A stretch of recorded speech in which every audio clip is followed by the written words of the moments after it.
The bonfire had been burning for 3 hours before Seren understood what kind of night this truly was.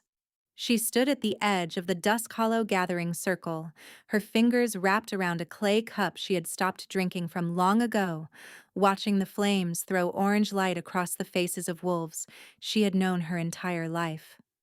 The autumn celebration of the binding moon happened only once every 7 years.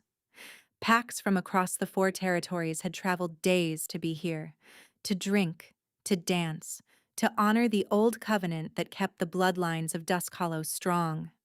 And at the center of it all, elevated on the stone platform her grandmother had once called the heart of their world, stood Kadrin, her mate, her alpha.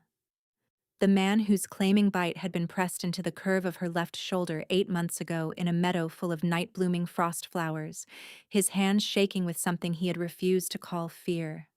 She had called it love. She had been certain of it then. She was less certain now.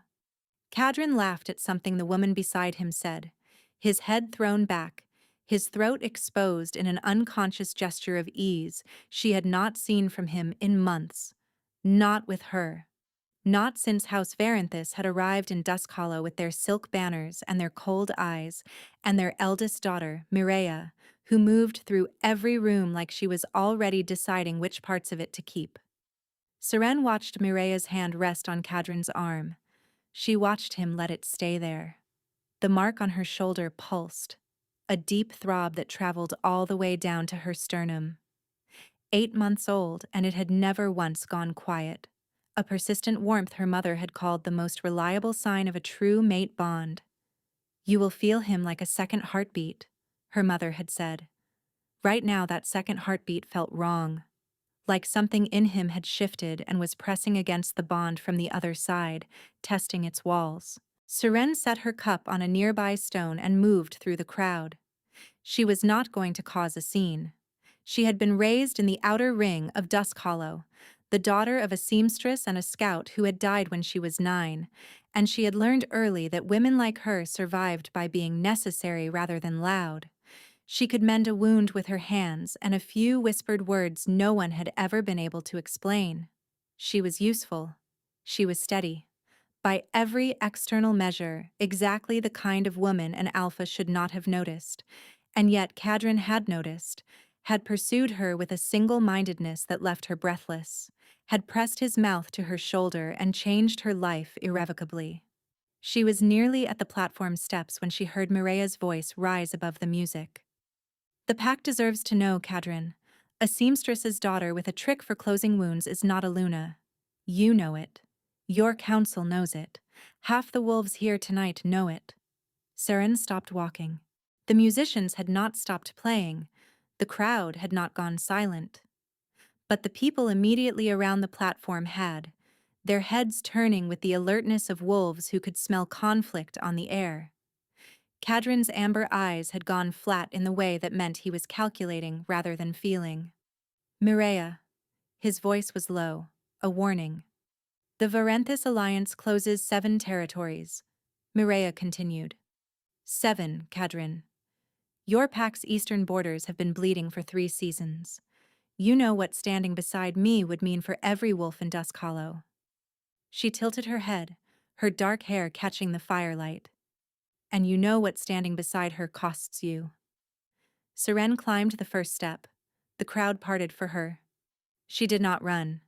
She walked up the remaining steps with her chin level and her hands loose at her sides and said, very quietly, "Kadrin." He turned. She saw it in his face before anything else happened. Not love. Not relief. Not even guilt, which she might have accepted. What she saw was irritation. "This is not the time, Seren." "I heard her." She kept her voice steady. "I think it is exactly the time." Mireia smiled. It did not reach her eyes, which were already doing the arithmetic of a woman who believed she had won. "You heard a political conversation," Kadrin said. "Not everything in this pack runs through you. I am your mate."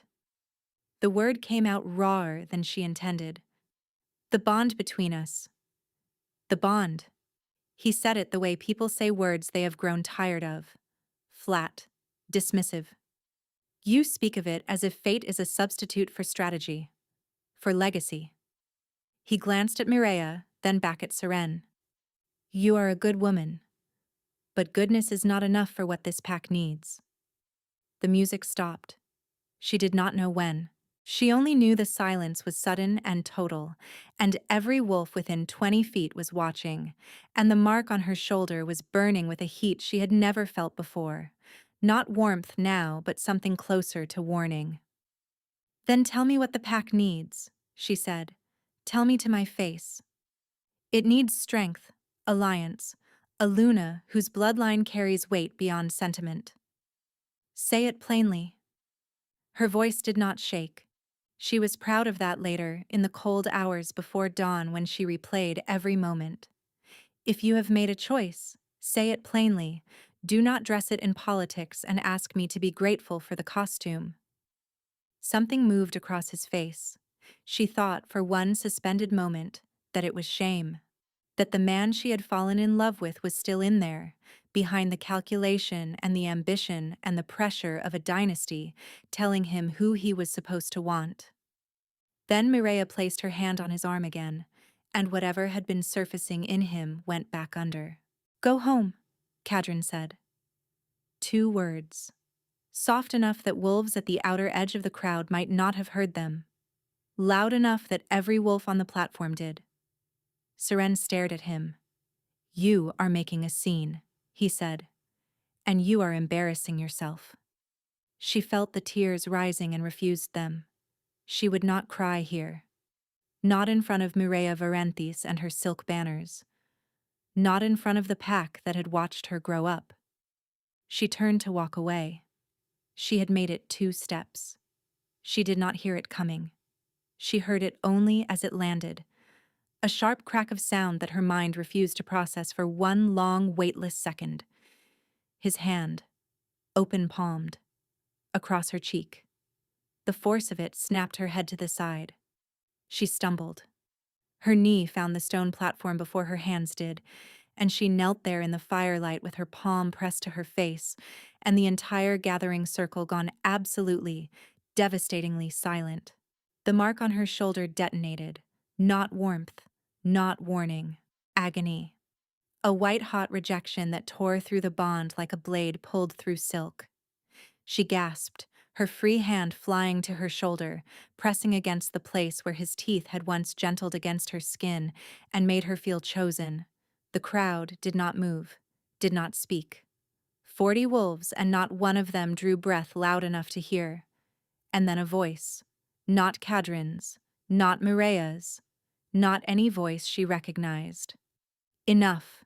It came from the bottom of the platform steps, quiet the way a drawn blade is quiet, not because it lacks force, but because it does not need volume to carry threat. Seren lifted her eyes from the stone beneath her hands and found the source. He was tall, broader than Kadrin, though he stood at ease in a way that made his size feel unhurried rather than aggressive. His hair was the dark auburn of old timber, and his eyes, pale gray, nearly silver, were fixed on Kadrin with an expression that made several nearby wolves take an involuntary step backward. He wore no pack insignia she recognized, no banner color, no ceremonial markings. He was a stranger at a closed gathering, and he was looking at the Alpha of Dusk Hollow the way you look at something you have just decided you cannot respect. She is on her knees, the stranger said, each word distinct, unhurried. On stone, in front of her own pack. He climbed the first step, and not one wolf here has moved. Kadrin's eyes had gone predator flat. This is pack business. You have no standing here. My name is Rake, Alpha of the Ashbourne Pack, Northern Ridge, and you are correct. I have no standing in your internal affairs. He reached the platform, and Seren felt the air pressure change the way it changes before a storm breaks. But I have standing as a witness, and what I witnessed is not pack business. His pale gray eyes moved to Seren for the first time. Something passed across his face. Not pity, something harder and more carefully controlled. Can you stand? She pressed her palm flat to the stone and pushed herself upright, her legs steadier than she had any right to expect. She looked at Kadrin. He was not looking at her.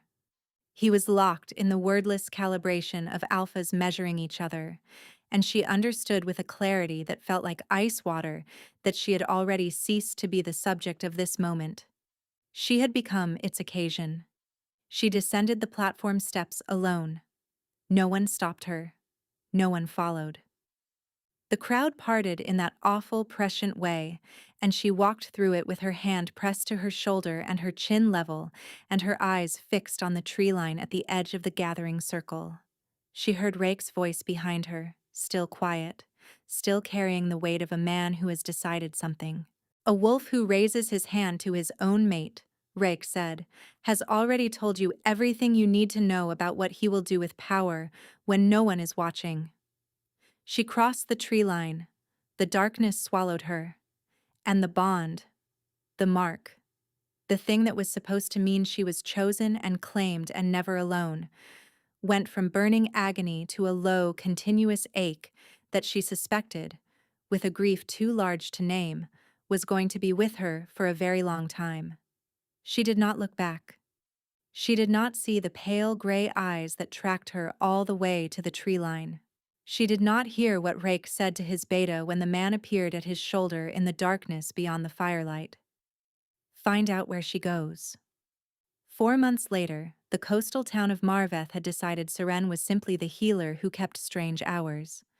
She had arrived in the gray, wet tail of autumn with nothing but a canvas pack, a name she gave as Ren, and a story about a dead husband she told only once. The town's former healer had retired 3 weeks prior, leaving Marveth without anyone who knew the difference between a fever that needed rest and one that needed intervention. Seren had walked into that vacancy the way water finds a crack, quietly, completely, without announcing herself. She rented a single room above the salt merchant's warehouse.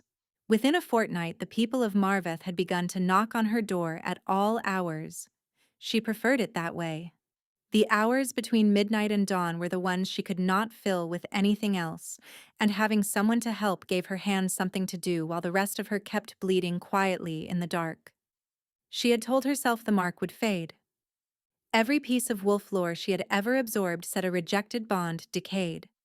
The claiming bite lost its heat within weeks of a true severing. The skin smoothed over, the ache receded, and eventually you became something like ordinary again. A wolf without a tether, free in the way unclaimed wolves were free, completely, and alone. 4 months on, the mark on her shoulder had not faded. If anything, it had deepened, the scar tissue darkening from the pink of new healing to something closer to silver, a color she had never seen on a claiming mark. In the stillness before dawn, she pressed her fingers to it and found heat. Inconsistent, maddening, purposeful feeling heat, as if something on the other end of the bond was still generating it. What she had not stopped doing was flinching when tall men moved quickly in her peripheral vision. She had not stopped reaching to cover the left side of her face in crowded rooms. She had not stopped waking from dreams of cold stone while an entire pack watched and said nothing. Those were the nights she got up and worked until sunrise. She was measuring dried thorn moss on a gray Tuesday morning when she became aware that she was being watched. She did not react immediately, set the thorn moss down, straightened the packet, folded the edge with deliberate care. Then she turned toward the window. Nothing in the street below. Her eyes went to the roofline across the way. A crow sat there very still, watching her with an intelligence that was not quite avian. She had not encountered a shifter in Marveth in 4 months. She had chosen a coastal human town for exactly that reason. The crow turned its head, regarded her with one eye, then opened its wings and dropped from the roofline, and was gone.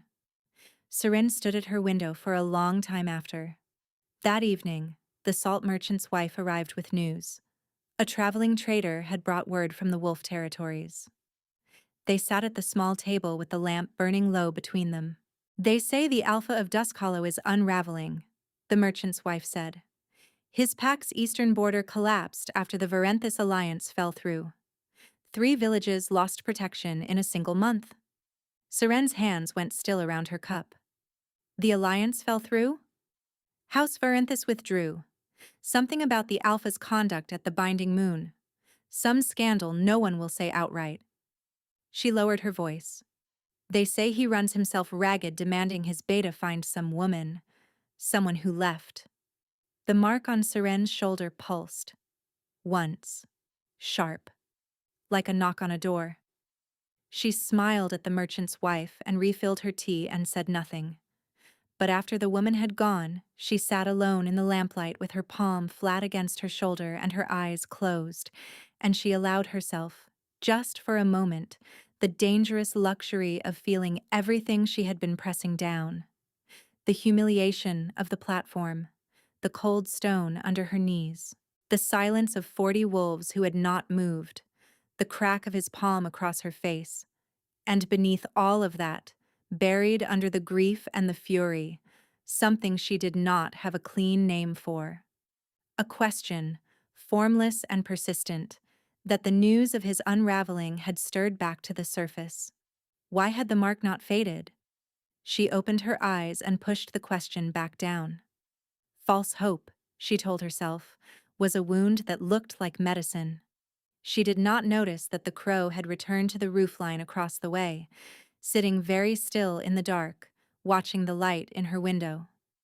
6 weeks later, the news stopped being distant. It arrived carried by a river trader named Oskin, who stopped at Seren's door because his youngest daughter had an ear infection worsening for 5 days. Seren treated the child, a serious-faced girl of about 7, who watched Seren's glowing hands with enormous dark eyes, and refused payment. She accepted instead the bread and salt fish Oskin pressed on her, and while he talked, she listened. Eastern wolf territories are bad, he said. 3 packs without proper alphas, just betas holding ground and losing it. The Ashbourne pack has been running border assistance, that northern alpha, the big quiet one, but he can only stretch so far.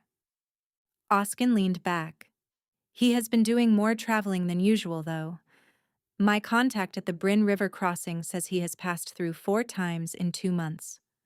Always heading south. South. Marveth was south. And Dusk Hollow? She asked, keeping her voice idle. Oskin's expression shifted. Their alpha has lost the plot, if you'll forgive plain speech. Cadron of Dusk Hollow.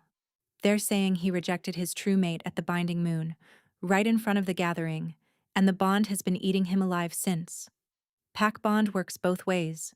You damage it badly enough, it comes back around. Seren kept her face neutral. His beta came through Bryn asking after a woman. Young woman, healer, slight, mark on her left shoulder. He paused. Brown hair, gray eyes. The room was very quiet. The child slept on, undisturbed. He is offering 30,000 in territory bonds for information, Oskin said carefully. That is not a small number. 30,000. Enough to buy this entire street. I hope he finds her, Seren said. Whoever she is. Oskin looked at her for a long moment, looked at her left shoulder where the collar of her work shirt sat, then looked back at his daughter on the cot, and something settled in his face. A decision made, and then unmade. Good healer is hard to find, he said finally. Child sleeps easy. That's worth more than territory bonds. He left before dawn. He did not leave a description at any of the crossings between Marveth and the river road. Seren stood at her window after they had gone and pressed both hands flat against the glass and tried to organize what she felt into something manageable. Cadron was searching for her. The man who had struck her across the face in front of 40 wolves was tearing his kingdom apart, losing border villages, running himself hollow, and the bond between them was burning when it should have been cold for months. She should have felt satisfied. She did not feel satisfied. She was still standing at the window when someone knocked on her door. Not the careful tap of a patient, not the frantic pounding of a crisis. 3 measured knocks. the kind that meant the person on the other side had no intention of being turned away. She crossed to the door and opened it. He was tall, auburn-haired, pale gray eyes, and he looked at her with the expression of a man who has been looking for something for a long time and is not entirely certain how to feel about finding it. "Wren," said Rake of Ashbourne. Not a question. Not a greeting. More like a man confirming a coordinate. Seren gripped the door frame. "You have the wrong door." "I have had the right door for 6 weeks," he said. "I was waiting to see whether you would move again." Something flickered through the claiming mark. Not the searching warmth of the Cadron bond, but a different recognition entirely, running up the back of her neck like a warning, making her wolf go very, very still. She looked at this man who had called her by a name she had not given him, who had watched her window from a rooftop in the shape of a crow, who had stood on a platform 4 months ago and said enough when 40 wolves had said nothing. "Why?" she asked. "Because the people who want you dead," Reich said quietly, "have already sent someone to Marveth. And they arrived this morning." The candle behind her guttered in a sudden draft. In the street below, something moved in the shadows between the buildings. Large, low to the ground, deliberate. Not a crow this time. A wolf. Seren had exactly 3 seconds to make a decision. 1. The wolf in the street turned its head upward, and she saw the red dye mark around its left eye, the kind used by contracted hunters to identify themselves to whoever had hired them. 2. Reich's hand came up flat against the door frame above her head, not touching her, but close enough that she felt the shift in air pressure, the stillness of an alpha whose wolf had surfaced and was making rapid, quiet decisions. 3. She stepped back and let him in. He moved immediately to the window, his body angled to watch the street while remaining visible in the room. He was taller than she remembered from the gathering. Or perhaps the gathering had been firelight and distance and shock, and she had not truly seen him until now. A man in his early 30s with contained economical movements, who had long ago learned not to fill a room entirely, because filling rooms entirely was a form of aggression he reserved for specific occasions. "House Varenthis sent them," he said, not looking away from the window. "After the alliance with Dusk Hollow collapsed, Lord Varenthis needed someone to absorb blame. The story they are telling is that you used your healing gift to manipulate Cadron deliberately, that the humiliation at the Binding Moon was engineered by you to destroy the negotiation. That is the most impressive lie I have ever heard. It is also the most dangerous. He has convinced 3 pack councils that you carry unregistered compulsion magic. The hunters below are licensed under that claim." His pale gray eyes held hers. "Varenthis controls the examiner. What happens during examination is at his discretion." Outside, something scraped against the building's lower wall. "There is more," he said. "About Cadron. About why the bond has not behaved the way it should." She wanted to tell him that was not his concern. She had spent 4 months building a woman who had no remaining interest in the internal weather of the man who had put her on her knees in front of 40 witnesses. But the mark pulsed, and she thought of the crow on the rooftop, and she said nothing. Rake took that silence for the permission it was. "The night of the Binding Moon," he said. House Varenthis had been working on Cadron for 2 full seasons, and not only politically. He placed a small folded paper on her table. "My herbalist identified it 3 weeks ago. A compound derived from blackthorn root and iron salt, combined with a bond suppression agent we have not seen before. It does not impair visible function, but it mutes the wolf. Everything below the rational mind, instinct, the bond, goes quiet. And in that quiet, the rational mind becomes susceptible to whatever argument is being most persistently made." Seren picked up the paper.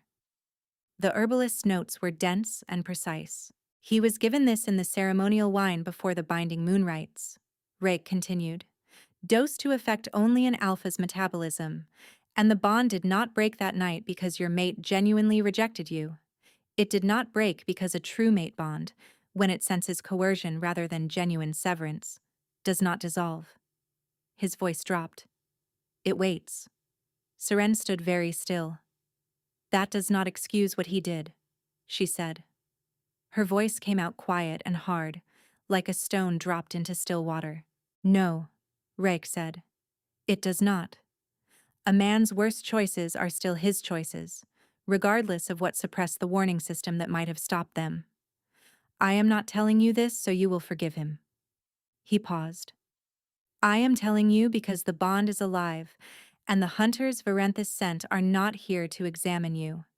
There is an old ritual, illegal under the Eastern Pack Accords, a forced severance performed against a living mate while the bond is still active.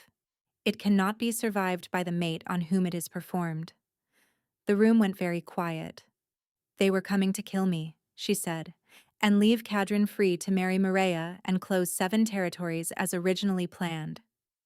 The anger came in slowly, not fast and hot the way it usually did. Like a tide, steady, vast, and cold. They had planned everything from the beginning. The wine, the manufactured rejection, the public humiliation that would drive her away without raising questions. And when the bond had refused to die, the hunters, the examination, the ritual. She had been a variable to be eliminated. We need to move, Rake said. Now. He picked up the paper and folded it back into his coat. Ashbourne. My territory.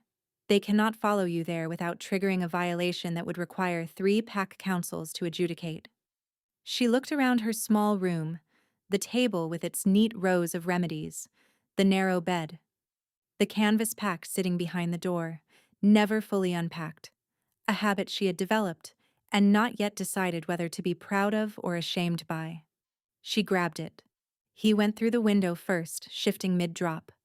A large auburn gray wolf landing without sound in the yard below. Seren looked back at her room one final time, then she followed him into the dark. They ran through the night without stopping. They crossed the Bryn River at a narrow ford Seren would not have found on her own, and entered Ashbourne territory as the sky began to gray at the eastern edge. She felt the boundary crossing in her wolf, the territorial pressure of another alpha's claim, like walking from a cold room into a warm one. Her wolf did not fight it. That surprised her enough that she stumbled on a root. Rake slowed, glanced back. She shook her wolf head once. I am fine. And he held her gaze a moment longer than necessary before turning forward again. The Ashbourne outpost was a long, low building set into a hillside, camouflaged, surrounded by the watchful silence of a perimeter with wolves in it. Inside, a long table, a fire, maps. A woman sat at the table and assessed Seren in a single sweeping glance before looking at Rayek. Clean exit? She said. Clean enough. Seren, this is Vielle. My second. She identified the compound. Vielle was somewhere in her mid-40s, with close-cropped silver hair and the unhurried manner of a woman who had spent decades in her competence and no longer felt any need to perform it. Let me see the mark, Vale said. Seren pulled her collar aside. Vale leaned forward. Her expression did not change, but something in her posture shifted. A subtle consolidation, as if she had just confirmed a theory she had not wanted to be right about. Sit down, Vale said. I will tell you what I know, and you will ask questions after. Seren sat. Reich remained standing near the fire, not looking at her, which she found she was obscurely grateful for. The compound has 3 functions, Vielle began. Bond suppression, which Reich has outlined. Emotional dampening, it places a fog between feeling and action, so what a person knows intellectually becomes more influential than what they feel instinctively. And third, a bond stress agent, the function that took me longest to identify. It pushes against an existing mate bond from the inside, like applying pressure to a joint until it nearly breaks. It mimics the sensation of genuine rejection from within. Seren's breath had gone very shallow. What you felt that night, the agony in the mark, the sensation of being torn from the bond, that was the compound acting simultaneously from his side, creating the physiological experience of rejection without the actual reality of it. Vale folded her hands. The bond was never truly broken. What you experienced was a manufactured severance, painful, convincing, and temporary. The bond is still structurally intact, which is why the mark has not faded. He is feeling it too. The searching, the pressure. His wolf knows the bond is alive. It is why he is searching for you. Why the eastern border collapsed. Why his beta has been running every road between Dusk Hollow and the coast. Seren looked at her hands flat on the table. She had spent 4 months building her life on the assumption that he had thrown her away. That the crack of his palm across her face was the true statement and everything before it. The meadow, the frost flowers, the hands that had shaken with something she had called love had been the performance. She had been wrong, not entirely. He had still struck her. He had still dismissed her in front of her entire pack and not called her back. The compound had muted his instincts. It had not moved his hand. She was not going to let the chemistry explain that away. "What do you want?" Vielle asked. "Not what Kadrin wants. Not what the bond demands. What you want. Because everything that follows depends on the answer." Seren looked at the mark on her shoulder. That searching warmth. That pressure from the other side of a bond she had believed was gone, and had just been told was still entirely, structurally, waiting. "I want the truth," she said finally. "All of it. And then I want to decide for myself what I do with it. Not be told. Not be managed. Decide." Something moved through Rake's expression that might, under other circumstances, have been called relief. "Then we start with what we know," he said, "and we go from there." 3 days in Ashbourne taught Seren things she had not expected to learn. Rake ran his pack the way a careful architect builds a structure, not for how it looked from the outside, but for how it would hold under pressure. His wolves moved with a collective ease born of trust built deliberately, over time, by someone who understood that strength is a consequence of stability rather than its cause. He checked the perimeter himself every evening, not because his wolves could not do it, because he needed to see the edges of what he was responsible for with his own eyes. She found this, against her better judgment, deeply recognizable. On the morning of the 4th day, Vale came in from the communications room with an expression gone carefully still. "The hunters who lost your trail at the ford reported back to their handler, a man named Drest. He serves directly under Lord Varenthus. He has been granted authorization to expand the search and escalate the method." "Escalate," Seren said. "The order is now terminate on site." Vile set the message on the table. "Drest has subcontracted to an enforcer named Sorvik. Former pack enforcer, dismissed from 4 packs for conduct violations, works privately for people who need things done that licensed hunters will not do. Sorvik's specialty is healer-gifted wolves. He carries a distilled compound that shuts the gift down entirely.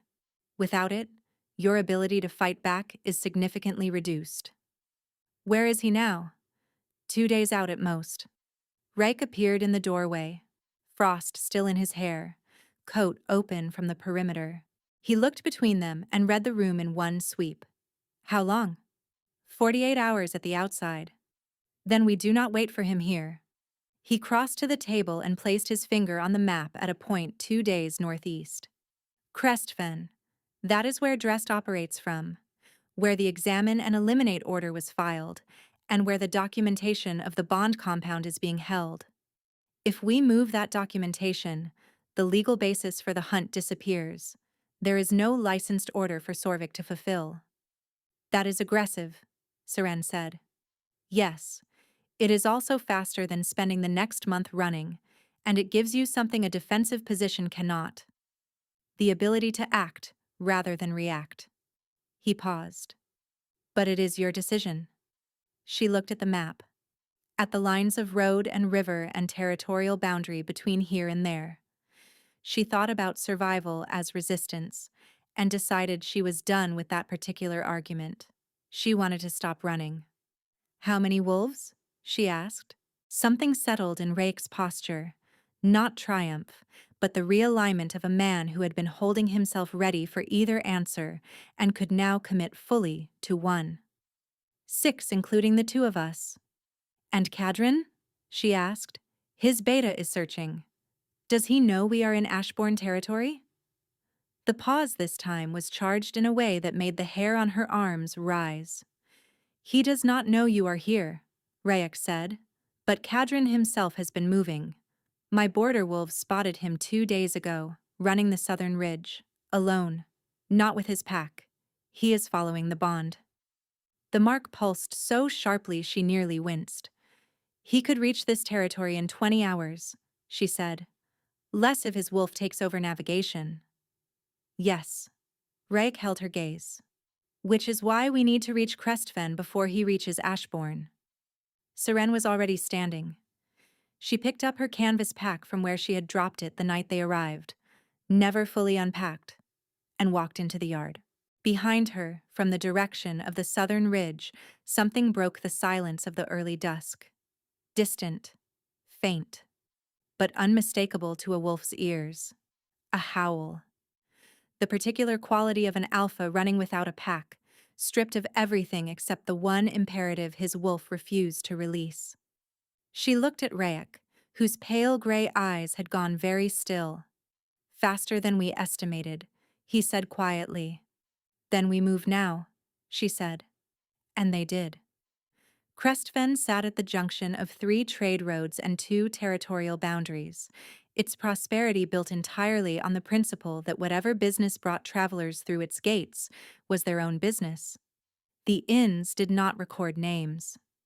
The territorial wardens looked the other way for a fee, exactly the kind of place where a man like Drest would feel comfortable operating. They entered at dawn under the cover of a grain wagon. Rayek and Seren on foot through the market quarter in traveling clothes, moving toward the administrative compound where Varenthis kept its regional records office. 2 wolves at the northern road, 2 at the eastern gate. The compound's side entrance was propped open with a wedge of timber because the latch stuck. Seren went through first. The second-floor corridor smelled of old paper and sealing wax. 3rd door on the left.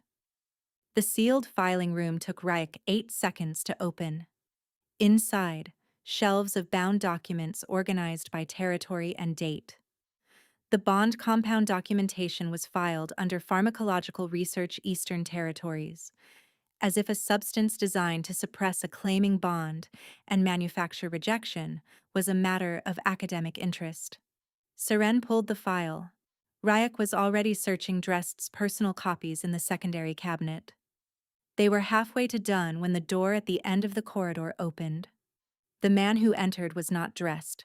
He was big, bigger than Rayek, carrying his mass the way someone does when they have used their body as a weapon long enough that it has shaped itself accordingly.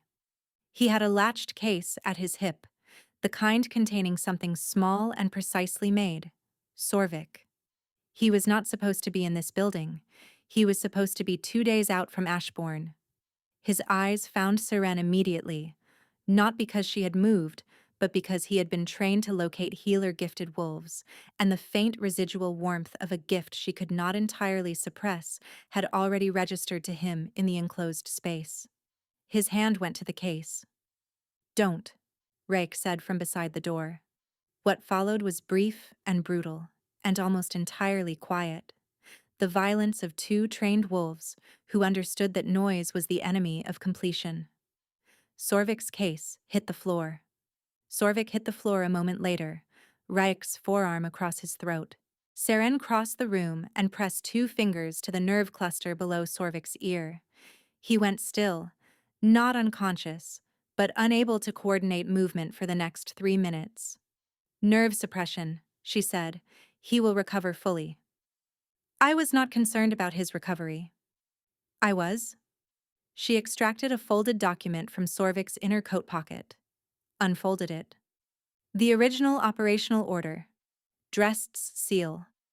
Varentha's secondary authorization. She looked up. This is everything. They were out of the compound in 4 minutes. At the eastern gate, rendezvous in 8. The 4 wolves assembled without fuss, reading the situation efficiently. She thought, it should feel larger than this. The thing she had spent 4 months being hunted for, resolved in a filing room in 20 minutes. Then Rake's lead wolf, a rangy gray female named Seth, appeared at his shoulder. Cadron of Dusk Hollow, Seth said. Northern Gate. He arrived 20 minutes ago. His wolves are holding position on the northern ridge, 12 of them. He alone is asking for her by name. The mark on Seren's shoulder detonated. Not the manufactured agony of the binding moon. Not the dull, persistent searching of those long months in Marveth. A recognition so complete and immediate it felt like a hand closing around her sternum.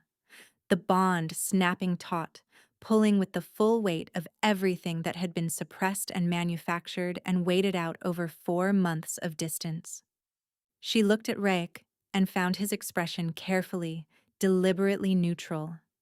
The face he wore when he was feeling something he had decided not to show. I need to face him, she said, alone. First. A pause that lasted precisely as long as it needed to.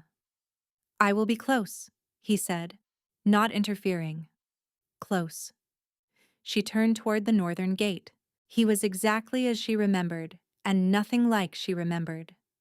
She saw him from 40 feet away, standing at the gate with his back to the road he had come from, his face turned toward the market quarter with the absolute focused attention of a wolf tracking a scent he would follow through bedrock if required.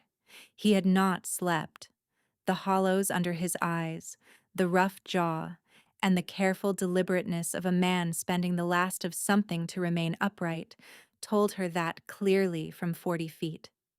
He looked like 4 months of consequences wearing a man's face. She stopped 10 feet from him. He turned before she spoke. His wolf had already found her. She felt the bond snap into sudden, overwhelming clarity the moment his amber eyes landed on her, as if someone had lit every lamp in a dark house simultaneously. His eyes did not go soft. They went shattered, which was worse and better at the same time. Seren? One word, her name, said, with the voice of a man who had said it so many times in the dark that it had worn grooves in his throat. She did not move. Something in him appeared to be doing battle with something else. The constructed control of an alpha against the stripped-down need of a wolf who had been running for months toward a bond he refused to release. The control lost. I have been losing my mind.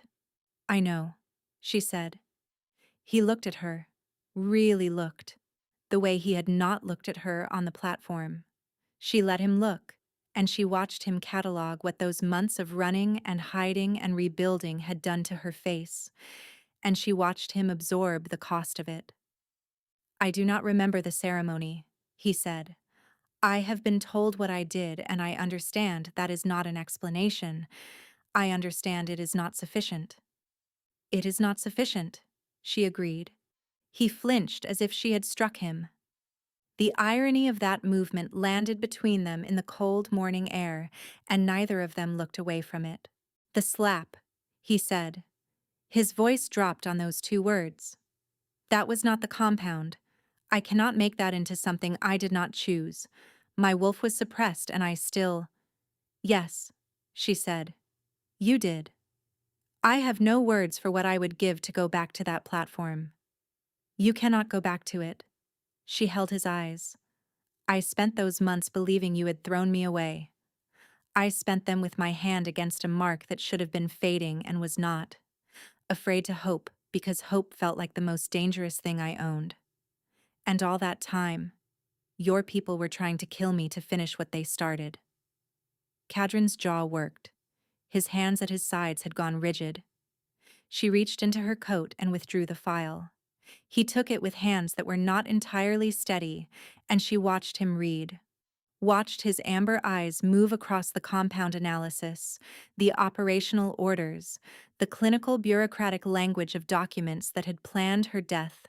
She watched the color drain from his face and then return, hotter, darker, in a tide of fury so controlled it made the air around him feel pressurized. Reich of Ashbourne retrieved this from Crestfen this morning, she said. He has been gathering evidence for 3 months. He has been protecting me for 4. Cadrin looked up from the file. He located Rake at the edge of the market square. Close, not interfering. Their eyes met. Something passed between the two alphas that was not aggression and not gratitude, but occupied the complicated territory between the two. I owe him a debt I do not know how to repay, Cadrin said. The words cost him something. You owe me a conversation, she said. That comes first. He looked at her with an expression she had never seen on him before. Not the calculation, not the ambition. Something rawer, something that looked like a man standing at the edge of what he deserved, and being honest, perhaps for the first time, about the distance between what he had been and what he wanted to be. Tell me what you need, he said. Not what do you want. Not what will it take. Tell me what you need. Something in her chest moved. She did not let it move too far. The bond between them was alive. She could feel it with absolute clarity now. The manufactured severing dissolved. The searching warmth resolved into something simply and completely present. And the bond being alive did not mean the wound was healed, but it was a beginning. The truth, she said. All of it. And time. I will not be rushed into forgiveness because the bond is inconvenient without it. I know, he said. And then, with the directness she had first loved about him before the ambition had buried it, I will answer for all of it. Every piece. Then come with us to Ashbourne, she said. There is more you need to hear. He looked at the file, then at her, then briefly at Hayek. Lead the way, he said. The journey back to Ashbourne was nothing like the journey out. Going to Crestfen, they had moved with the unified purpose of a pack operating toward a single objective. Coming back, with Cadrin folded into the group, the silence had a different texture entirely. He ran at the edge of the group, not hanging back, not pushing forward, giving no one anything to react to. Seren ran in the middle. Rake ran point. She was aware of both of them the entire journey. The bond with Cadrin was a constant, clarified presence, no longer manufacturing false signals, simply there, the way it had been in the meadow before everything went wrong. Rake she was aware of differently. No bond, no mark, just the attention of someone who had been watching not to track, but to understand. She pushed both awarenesses to a manageable distance and focused on the ground under her paws. They were an hour from the outpost when Seth dropped back to Rake with information that traveled through the pack in the rapid silence of wolves who communicated without language. Reich slowed.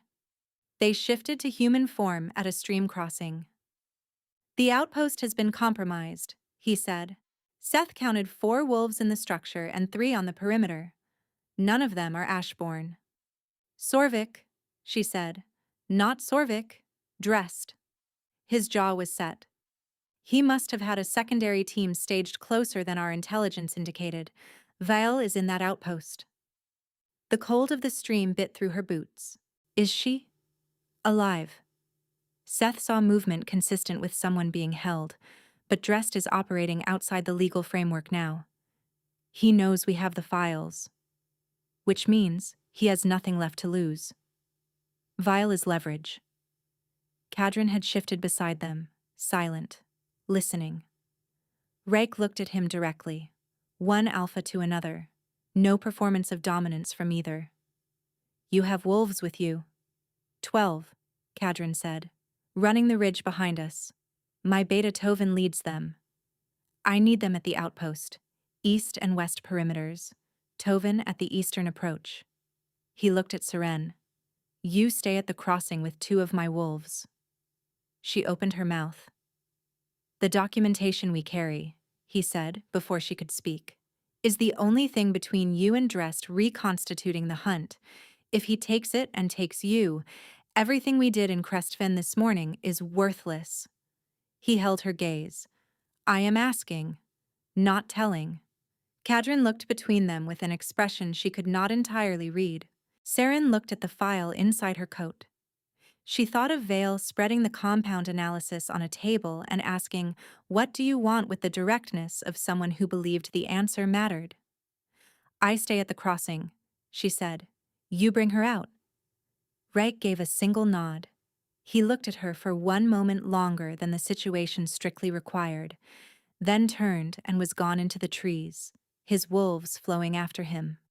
Seren stood at the stream crossing with 2 ashborn wolves on her flanks, and Kadrin 3 feet to her left. He is a good man, Kadrin said quietly. She looked at him. I know what it cost him to ask you to stay, rather than tell you, he said. I have been learning that lesson at considerable expense for 4 months. The stream ran cold over the stones between them. That is the most self-aware thing I have heard you say in 9 months of knowing you, she said. Something moved across his face that was not quite a smile. Consequence teaches what success does not. From the direction of the outpost she heard nothing, which was either very good or very bad. She listened with everything she had. 11 minutes. That was how long she stood at the crossing before she heard Vale's voice. Sharp, clear, carrying the authority of a woman who had been held against her will and was done cooperating with the arrangement. Then 8 minutes of silence. Then fighting. Rapid. Compressed. The sound signature of a coordinated force meeting an uncoordinated one. Methodical. From multiple directions simultaneously. She understood this intellectually. She also understood, with the visceral clarity of a healer acutely sensitive to the frequency of suffering, that someone she cared about was in that outpost. The 2 ashborn wolves flanking her were watching her with the careful attention of wolves who had been told to keep her here, and were beginning to understand that keeping her here would require active effort. I am not going to the outpost, she told them. Technically true.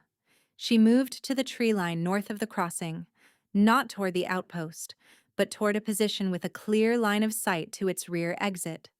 The wolves followed. Also technically compliance. Through the trees she saw the outpost's rear door open.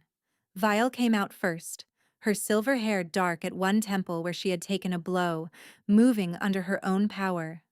Reich came out 2 steps behind her. Then, from the far side of the outpost, from the front approach Reich had said he would disappoint Drest with, a figure emerged from the tree line. Dressed. He had not been inside. He had been watching. He had seen exactly what Seren had seen. Reich and Vale at the rear exit, the perimeter collapsing. And he had a bow raised. Not at Reich. Not at Vale. At Seren. She understood in the half-second before he released the arrow that the entire assault on the outpost had been a positioning maneuver designed to draw her to the tree line. She had been managed after all. Just not by the person she had been watching. She moved. Not away. The angle was wrong for away. The trees too sparse. The distance too short. She moved toward the arrow's trajectory and dropped, and the shaft tore through the air above her and buried itself in the oak at her back. Her hands were already illuminated. The healing gift in combat mode was something she had used exactly once before, at the gathering, the first time since childhood she had let it out. She knew more about it now. 4 months of suppressed practice, of learning what the gift became when she stopped fearing it. She released it. The light was not dramatic. It did not flare or announce itself. It simply expanded, outward and through the ground beneath her hands, the resonance of a gift that had spent years being carefully contained and was done with containment. Drest's second arrow clattered to the ground before it left the bow. The gift had an effect on chemically altered compounds. The arrow's coated tip volatilized on contact and became, briefly, its own small catastrophe. Dress dropped the bow with a sound of genuine surprise.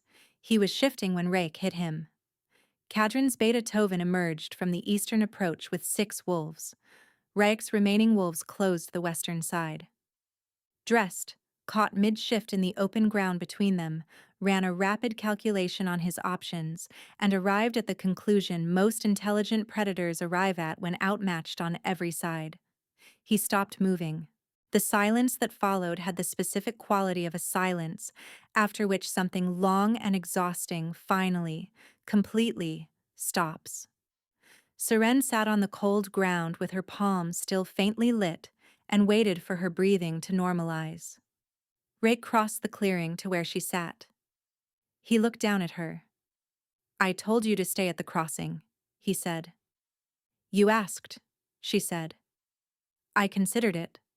I revised my assessment of the optimal position." Something moved across his face, the ghost of a thing that, under different circumstances, might have become a smile. "Are you hurt?" "No." "Vielle?" "Concussion. She will be furious about it for approximately 2 weeks and pretend she is fine for 3. I will look at her. I know you will." She stood up. Both men, Rake and Cadron, on opposite sides of the clearing, looked at her at the same time. She walked to Vale first. The tribunal convened 6 days later in the neutral hall at Bryn River. Serene gave her account without notes, without flourish, and without looking at anyone other than the 7 assembled council representatives she was addressing. She had rehearsed it the way she rehearsed complex healing procedures, until it was exact, until there was no gap for misinterpretation to enter. The evidence spoke for itself. The bond compound documentation, the operational orders, the forced severance authorization. Vale's pharmacological analysis, delivered in Vale's own voice with the unhurried precision of a woman who had spent 3 months building an airtight case and was now deploying it. Cadron testified. He described the compound's effect with a precision that was clearly costly. The humiliation of a man accounting publicly for hours he could not remember, and acts he could not excuse, even when he could explain them. He did not ask for sympathy. He asked only that the councils direct their judgment toward the people who had engineered the situation, rather than only toward the people damaged by it. The councils did not require extensive deliberation. House Varanthus was stripped of 3 territorial holdings and forbidden from official pack channels for 7 years. Lord Varanthus was exiled. Mireia was ordered to appear before a separate proceeding. Drest's license was permanently revoked, with criminal proceedings to follow. The legal hunt against Seren was formally dissolved. All records expunged. Her classification in the official registry corrected from unregistered compulsion ability to registered healing gift, Ashbourne territory. Ashbourne territory. Rake had filed that registration 3 days before the tribunal, before the confrontation at the outpost, before any of the resolution that had made the future look different from the past. He had prepared it as an act not of claim, but of protection, giving her the legal standing of a wolf under a recognized alpha's territory, so that no future Varanthus could classify her in a way that left her exposed.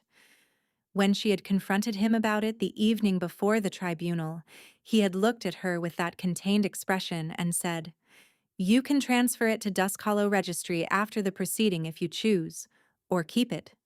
It is yours either way." She had not answered him then. She answered him now, walking out of the tribunal hall into the gray Bryn River morning by stopping beside him on the steps. "The registration," she said. "Yes. I would like to discuss the terms under which it remains where you filed it." He held her gaze. "That is a significant conversation." "I know. It should not happen on tribunal steps." She paused. "Ryak, why did you come to the gathering? The binding moon is not Ashbourne's ceremony. You had no formal reason to be there." He was quiet for a moment, the pause of a man deciding not to answer with less than the truth. "I had heard about you," he said. A healer in the outer ring of Dusk Hollow who could close wounds with her hands, claimed by an alpha whose pack was under significant external pressure. I came to see whether the situation was what my intelligence suggested. And was it? It was worse. She looked at him. He looked at her. The morning light was flat and gray and entirely indifferent to the fact that this conversation had been building for 4 months and was only now finding its shape. You attended a gathering you had no reason to attend, she said carefully, to assess the situation of a woman you had heard about through unspecified channels. And then, when the worst happened, you said one word and spent the next 4 months watching her window from a rooftop. That is an accurate summary.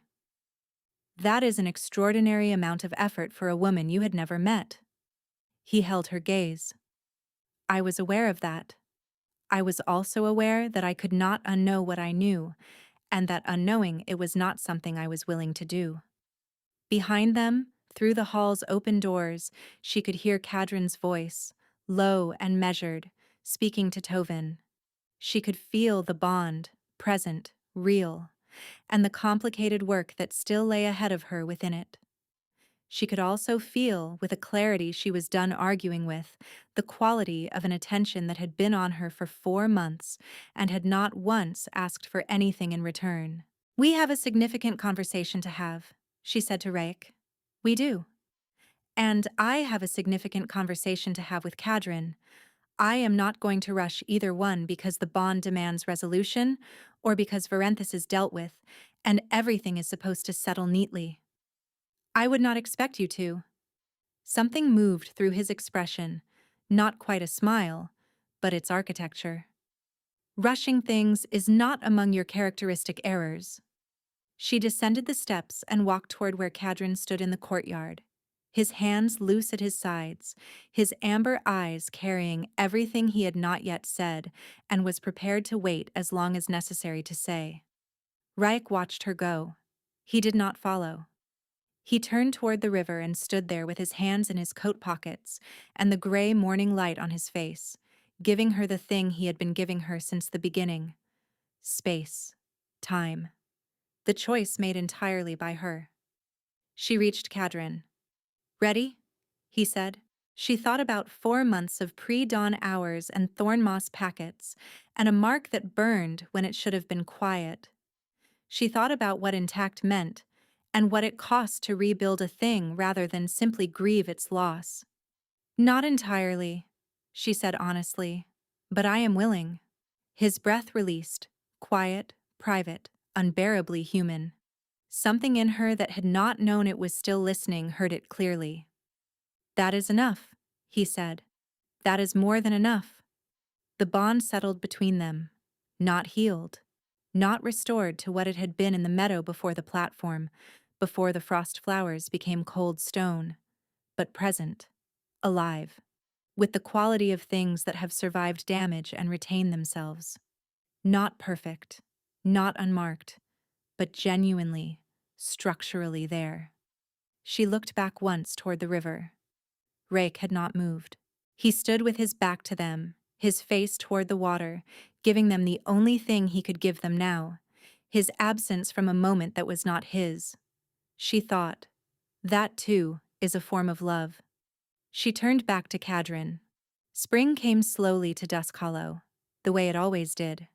Reluctantly, in increments, cold mornings yielding inch by inch to afternoons that smelled of thaw. Seren noticed it differently this year. She was noticing this spring through its quality of light, through the particular gold of late afternoon falling across the stone floor of the healing room she had been given in the Dusk Hollow Keep, a room with 3 windows and more space than she had ever had for her work. The 3 months since the tribunal had been neither simple nor perfect. Kadrin and his council had significant reconstruction to do.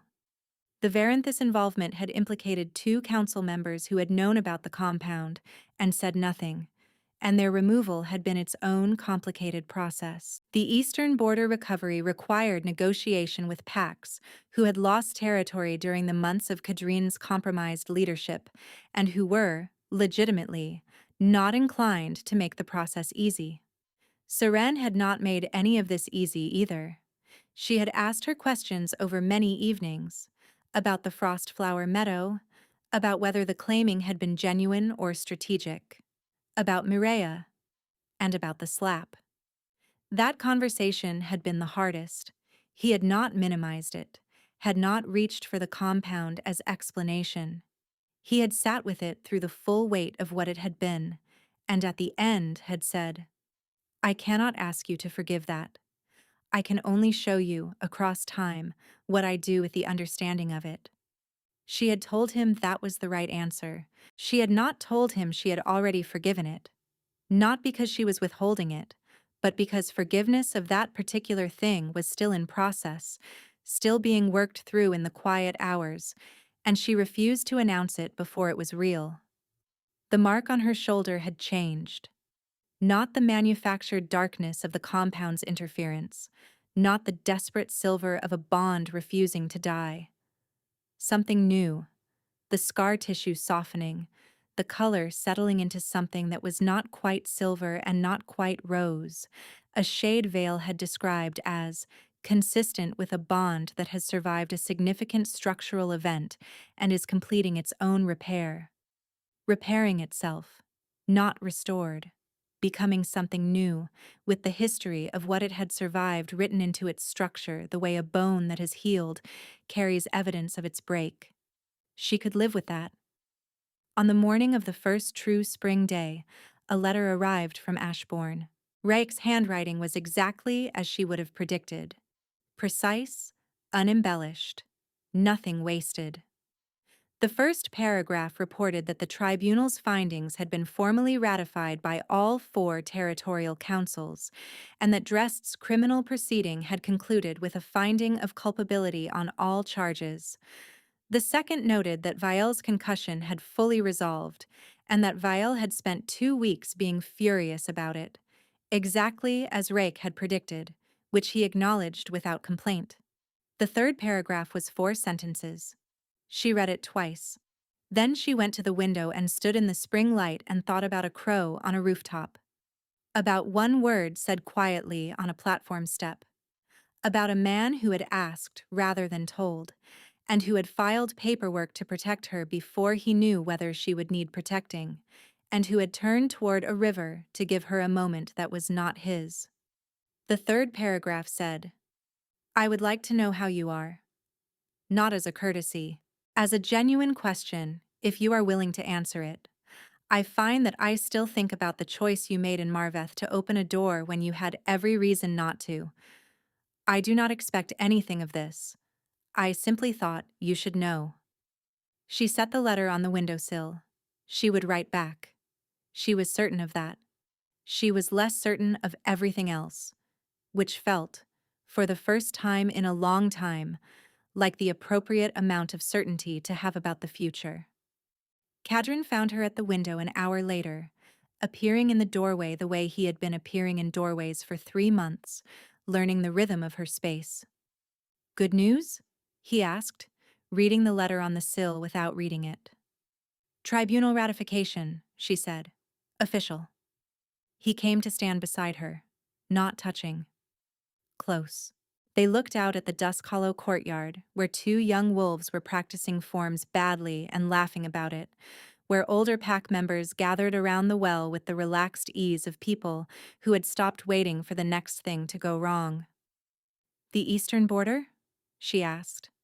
"Third negotiation concluded yesterday. We recovered 7 of the 12 villages." He paused. "It is not what it was."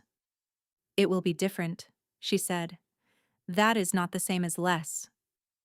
The bond between them, present, alive, working, said nothing. It did not need to. It was not the same bond pressed into her shoulder in a frostflower meadow 8 months ago. That bond had been made of promise and certainty, and the sweetness of things not yet tested. This one was made of something harder and more durable. She lifted her hand and pressed it flat against the claiming mark on her shoulder, not in pain, not in that old desperate gesture of trying to feel something too far away, just resting it there, feeling the warmth of it, steady and real. Seren smiled.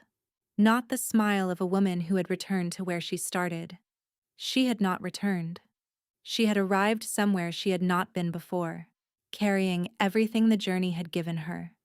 The thorn moss packets and the pre-dawn hours, and the crow on the rooftop, and the filing room in Crestfen, and the tribunal steps in the gray Bryn River morning, and all the conversations that had been hard and necessary, and had not left her smaller for having had them. Not restored, remade. Whatever comes next, Kadrin said quietly, not as a promise, but as a statement of fact. Whatever comes next, she agreed. Outside, spring went on being itself, steady and unhurried and indifferent to the long winter that had preceded it. It did not apologize for arriving, it simply came. Thank you so much for listening. I hope this story stayed with you.